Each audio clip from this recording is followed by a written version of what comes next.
in the heart of the Mambila Highlands, where the clouds kneel to whisper to the earth and the trees hold stories older than any man, there stood a shrine, feared, forgotten, and forbidden. They called it the House of the Seven Seals. Only the elders spoke of it, and even then, only in hushed voices, like a chorus that dared not wake. Long ago, the people of Mambila lived in peace under the rule of Oba Ekena, a wise king whose only desire was to keep his people safe.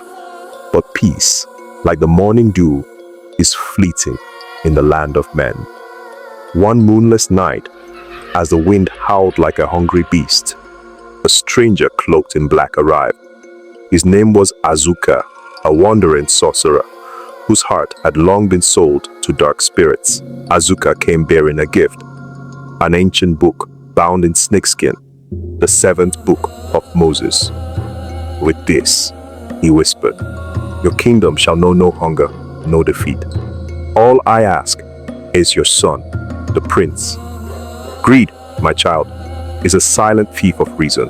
Oba Ekena, desperate to secure his throne, accepted the book and sealed the fate of his bloodline. The moment ink met parchment, a shadow fell over the land.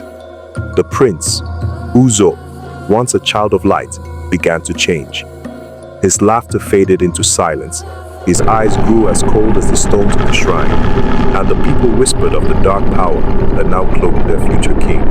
The priestess of Mambila, Mama Njideka, an old woman whose age no man could guess, gathered her maidens, 40 virgins, pure of heart, armed with only songs and sacred oils. Together, they climbed the path to the House of the Seven Seals, seeking to break the course that bound their prince.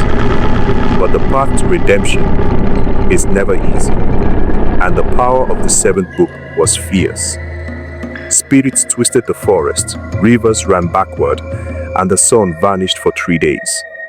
When the final seal broke, Uzo, the prince, stood before them, no longer man, but something beyond. His voice, layered with echoes of 1,000 spirits, spoke one last plea.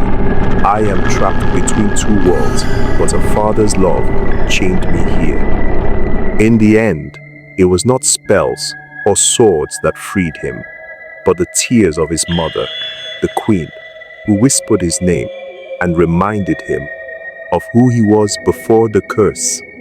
The kingdom rejoiced, but the seventh book vanished, waiting for the next greedy heart.